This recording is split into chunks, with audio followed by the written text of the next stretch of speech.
having to really know your own value and be okay with whatever that is in these relationships where you are with very incredible human beings who have high expectations on themselves. Sometimes we're going to feel like we're really low. We're not having a great month. We're not having a great year. Like, how do we show up in those relationships still and still feel valuable?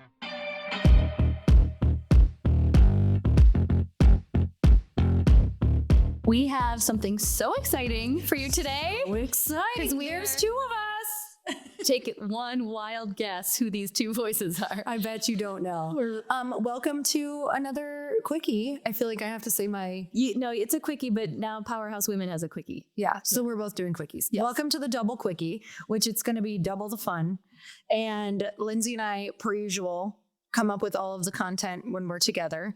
So we decided that this was a topic that we wanted to share with you guys. I know. And it has been a while since we have gotten to just drop in like we have 4 uninterrupted days together. And it's just such a reminder of prioritizing this time with girlfriends to just really get clear on your vision. We've been having walks. We've been talking about content. I feel like we both are just so filled up by this time together.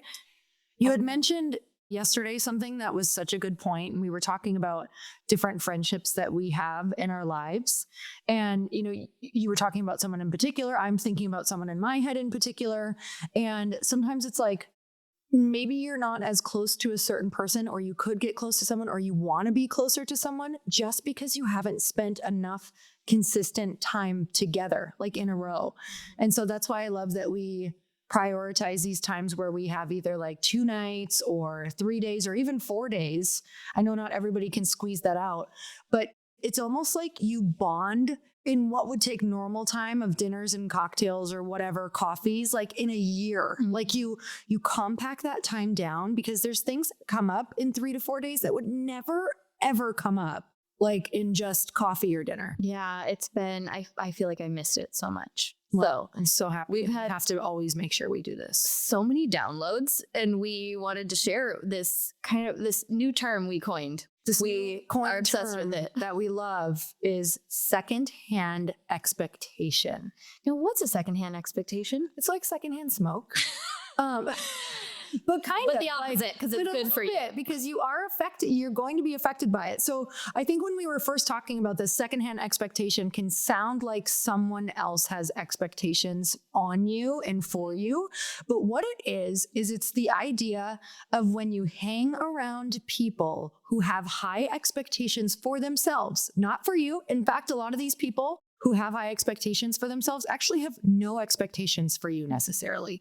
They're more consumed about making sure that they are doing the things that they said, following through with their word, holding themselves to a standard. And so secondhand expectation, when I have found those people who have high expectations on themselves, you rise to the occasion, or you rise to the expectation of what that person has for themselves. And I think this is where it gets a little like sticky and tricky, is how we kind of like take that on and decide what that means. Because I know that there have been certain times where I've hung around people who have very high expectations on themselves, and I kind of have made them bad. I'm like, oh, or I get like super triggered. Yeah, it's like it's holding up a mirror of what it does is it holds up a mirror to where there is more for me. And it typically only triggers me if it's an area of my life where I really desire more.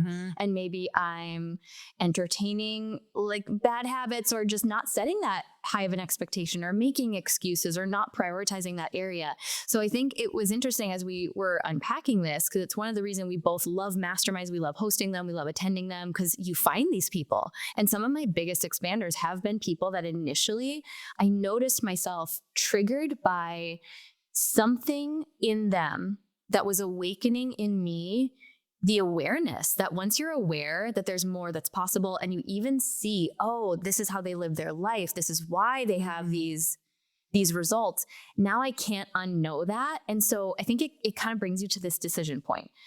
You can either And I would imagine most of you listening aren't this, because you are listening to podcasts. You are really pouring into yourself. You're committed to growth. But we probably have all experienced this where maybe you're the trigger for someone and instead they really fall into the judgment or they try to talk you out of your expectations. They do that either overtly saying like, oh, aren't you just happy with what you have? Why do you have these huge goals for yourself? Or they'll sometimes even use humor or, almost like try to shame you out of your expectations, which is such a powerful opportunity to just ground back into them. So we can choose that route. We can choose to try and pull that other person's expectations down, or this is the right choice if you really want to grow, is you allow that, even if it feels really uncomfortable, if there's some triggering emotions at first, that awareness that awakens in you, you allow it to pull you up. And every single time I've done that, no matter how long it takes, no matter how much, I resist against it, that is where my life has transformed. And I can look back at my entire journey. We've done so many fun like living room podcasts about our growth journey, and almost every single one I can tie back to having a catalyst, someone who is a total expander for me. And what I was most expanded by is an area of life that I desire something new. They have a different expectation for themselves. I'm thinking about some different relationships that I've actually been really nervous to go into. And I'm trying to analyze right now if it's because I feel like they're holding that expectation on me. And I do feel like there are going to be friends who we're going to want to be around them to obviously pull you up, and they're going to push you and challenge you to be better. But I also think that we have to settle in somewhere, as long as you have high expectations for yourself in certain areas, that you're going to be valuable to them in different ways. So I'm kind of thinking of maybe a girlfriend who is just like a crazy fitness fanatic, and her level of expectation on herself is far different than I have right now. And that I want. Like, I actually don't want that level of expectation for myself. But I love having that as a bar for me to look at. And what it does is it always makes me say, where is something that maybe I could tweak or incorporate that would feel good for me right now? And then there's also a place within this relationship, I'm thinking of one in particular, where I'm like, okay, she brings so much value to my life. And if I'm not hitting this expectation for her, where's my value? Like, we're always kind of looking like, oh God, do I offer this value back? And these really kind of like these higher level, high expectation, I guess, for, people. And I think it's like, it's another, like you said, it's another big mirror of looking at yourself and having to learn, like having to really know your own value and be okay with whatever that is in these relationships where you are with very incredible human beings who have high expectations on themselves. Because Lynn, sometimes we're going to feel like we're really low. We're not having a great month. We're not having a great year. Like, how do we show up in those relationships still and still feel valuable? I think this is such an important conversation, because what we really wanted to highlight from it was the possibility that's presented when we put ourselves around people with expectations that are at a different level. And then I think how we bridge it with not letting that be a disempowering experience is being super honest also. Like I was so expanded by a lot of people last year, and it wasn't my season to run. I could be expanded and see that, okay, there's going to be a season where I'm like really clicked into my vision for the business, and I'm operating in that zone that I know I love to be in. And I can also honor that right now it's a healing season for me. So I use that expansion as a reminder of what that energy feels like. And then just had so much grace for myself and compassion if I got into a comparison mode, or what you're speaking to is like feelings of low self-worth if I'm not, quote unquote, keeping up in this current season. So I feel like that is such an important distinction to make, because again, that triggering feeling, if we're not used to working with it, it can really awaken some of that negative self-talk that is trying to convince you to keep your standards lower, because that's more comfortable.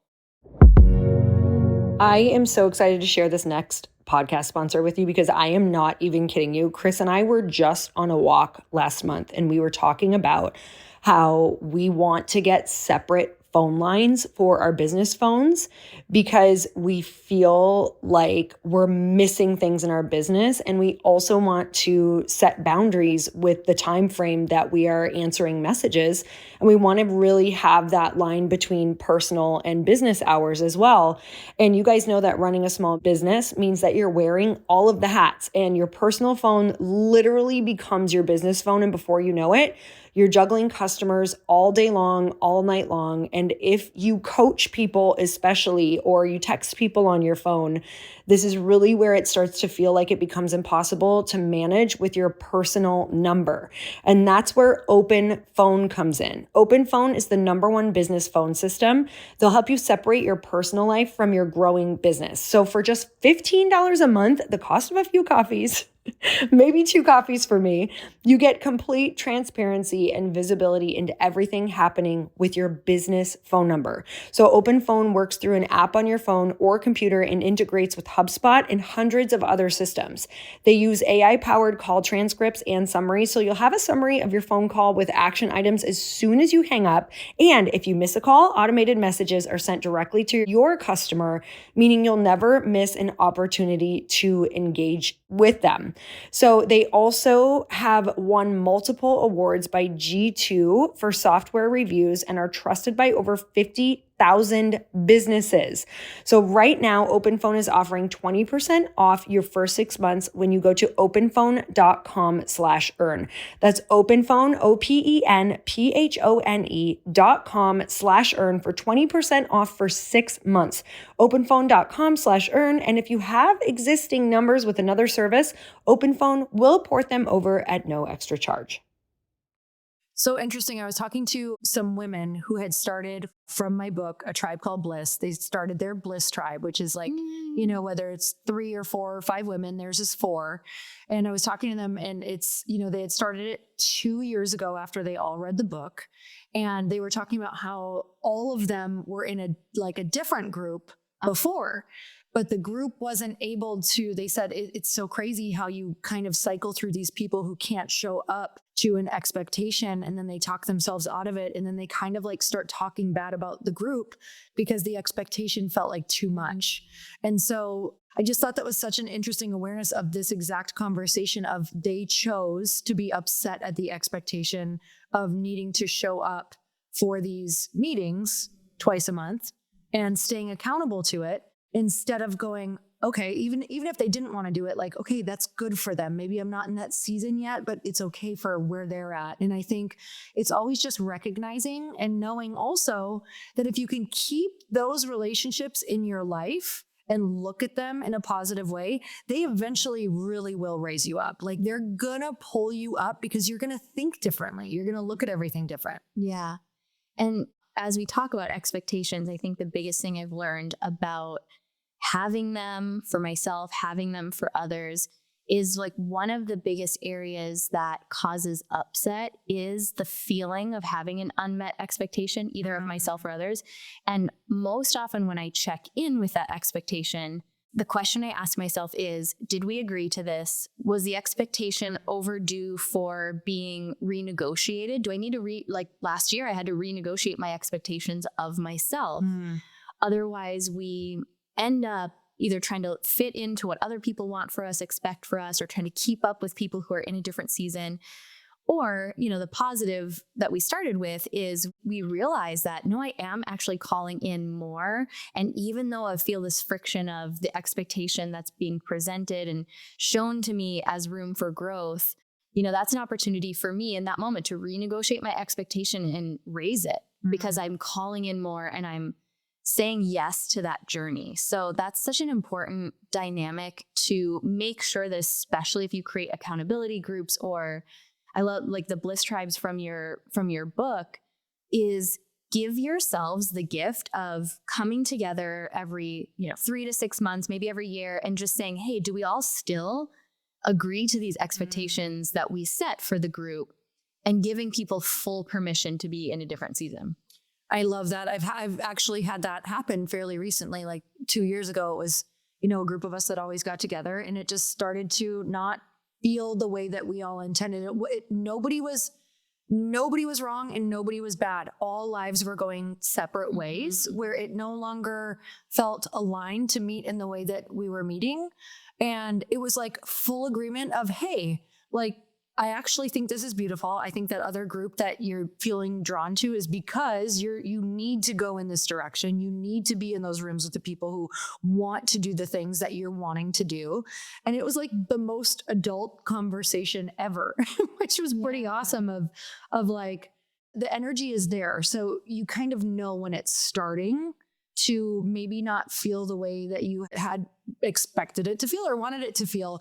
And let me tell you, if you're feeling that, they're feeling it in some form. They're feeling it in some form. So just like having a conversation around it is huge. Yeah. I feel like if we kind of summarize all of this, it's, you know, expectations really can unlock the next level of growth. That's how you grow, is you raise your standard of what you expect of yourself. And expectations are really meant to be something that has a conversation of agreement in order to, whether that's between you and yourself, you and a mentor, you and a group of people who's holding you accountable. I think there has to be, if I reflect back on how expectations have really served my growth, there's a buy-in, there is a time period where I reevaluate those expectations, raise them where needed, or renegotiate them if I'm just actually not in a season where I can live up to what I thought. And to realize that at the end of the day, this growth journey is never linear. There's been we've supported each other through so many different seasons. We've actually, not very often are we actually in the same completely go all cylinders firing season. Actually, which is cool. Which is interesting. Yeah, I've never really realized that. But we have been in like opposite seasons quite a bit, which is also a gift. But that'll also be fun when we're both in the same season. I'm sure it'll happen. It'll line up here and there, and it's fun when it does. Yeah, but there's so much power, even in this season, coming out of a season where I wasn't able to live up to the same expectations of myself in the business. I'm finding small ways to start to engage that energy again. It didn't serve me to just set these unrealistic expectations January 1st, especially when I'm still coming out of like this. I feel like I was in like a deep freeze, and you need to thaw a little bit before you just can expect yourself to operate at that same level. So I'm finding small ways to do it. I hired a new trainer, and I'm just setting expectations for myself, like resetting the expectations, renegotiating them in the areas that I most want to grow. And I'm just allowing that to be in certain areas of my life. It'll spill over into the business for sure, but just noticing the change in 1 week of working out. So in this area, it's growing in my fitness with someone who is holding a higher standard for me, sees what I'm capable of. It's, you know, it's the reason we host masterminds. It's the reason we've invested in masterminds. And the power of that's the one element we really didn't touch on is, you know, like engaging the help of someone who can see and hold that standard for you while you are building the muscle of holding yourself there. You know what's been so cool about this season though that you're in is watching you through it and being with you through it, is that you have been super communicative with your close friends with it. It's like, you know, here's where I'm at. Here's where I feel vulnerable. I feel like I can't be this. Like, do you still feel the same way about me? All of these different things. And what's been so beautiful to witness is like, okay, we all feel that way. I love that you're putting words to it. Yeah. And there's something really cool that happens in the friendship when someone is in a season where they're just not able to show up the way that they want to show up. Like when that's communicated, we get the opportunity, or the people on the other side who maybe are in a more powerful season personally, where you actually kind of step up and you're like, oh, I got us. Like you can actually, and it feels good just to like sit and be a witness. And there is also like a beautiful part where, you know, you've just been such a good listener, and you've just been such a good, as crazy as that might sound, you've been just such a good witness. Like sometimes just to have someone witness you and be able to, like, I still feel very free to be as up as I possibly want to be. Yeah. Like I never felt like, oh, I got to be, you know, I got to lower how I feel because maybe she's not feeling great today. And I think that all requires so much communication if you're going to, if you're going to take these these types of like up-leveled friendships as well. Otherwise, I think it's really easy for people. I know it's easy for me if I'm in a bad season to like not want to be around those people because it's like you can kind of start separating yourself, and then isolation is just, it makes it even worse. So I think communication is the key in all of your seasons. That's so good. Yeah. And it's been an expansive season in such a different way than I've experienced before. And part of that is learning how to receive that support and give myself that grace and compassion, and knowing that I'm going to have seasons, like I'm starting to feel it now, but after a year of ready to raise the expectations, ready to put myself in environments that do that. And so just also to speak encouragement to anyone who's still in a season that you aren't quite ready to raise the expectations on yourself. It's okay. Your season will come. I asked my therapist, she assured me that you get your spark back. We're clear. And I paid her, so she might have just said that because I paid her to say it. But, I think it's true. Exactly. Well, you guys, were so grateful for you. And Linz, thanks always for sharing the quickie with me. I love our quickies. And they're just the best. And they weren't very quick, but we gotta get better at that. All right, you guys, we're so grateful for you. And we will see you on the next episode. Bye, everyone.